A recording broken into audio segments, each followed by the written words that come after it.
Good day to you. Please introduce yourself.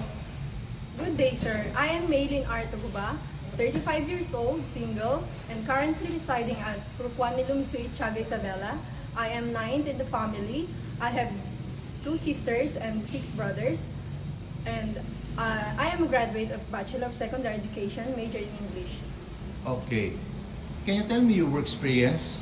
About my experiences, sir, I teach in public school for 1 year as a teacher volunteer, and I also work as a tutor or teacher for 3 years at BFTH, Bright Future Tutorial Hub at Santiago City, Isabela, sir.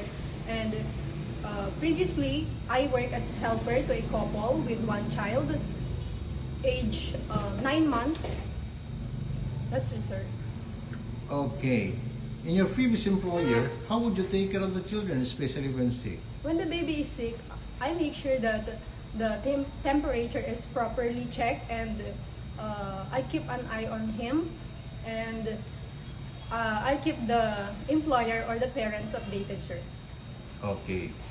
How would you describe yourself? I am a responsible person, honest and hardworking, sir. I am also patient. Do you have any tattoo? No, sir. Do you have surgery or serious sickness before? Yes, sir. I undergone operation on appendectomy last 2011, sir. Okay. Do you have an allergy to certain food? None, sir. Do you smoke and drink alcohol? No, sir. Why do you want to work abroad?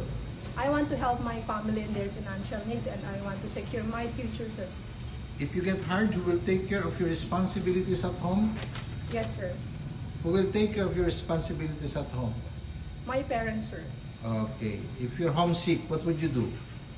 I will just play Christian or worship songs, and I will focus on my work, and I will keep in my mind that I really need this job, sir. Okay. What time do you usually sleep and wake up when you were working? I usually sleep at 10 p.m., sir, and wake up at 5 o'clock a.m. in the morning, sir. Okay. Are you the one who do the cooking and marketing at home? Yes, sir. Sometimes kids are super active and they tend to be out of control. How would you control your temper? Have more patience and talk to them properly. And Okay. Do you accept no day off but to be paid instead by your employer? yes, sir. When you visited the parents, relatives, and friends of your employer, will you help and do the housework there? Yes, sir. Very much willing. Can you promise not to lend money in Hong Kong? Yes, sir. Are you scared of dogs and cats? No, sir. Are you willing to share a room with kids? Yes, sir. Do you promise not to use cell phone during working hours? Yes, sir. Do you promise to finish your contract? Yes, sir. And willing to extend if needed. Can you cook Chinese food? No, sir, but I'm willing to learn about cooking Chinese food, sir. Can you sing a nursery song? Yes, sir. Sing it. Jack and Jill went up the hill to fetch a pail of water.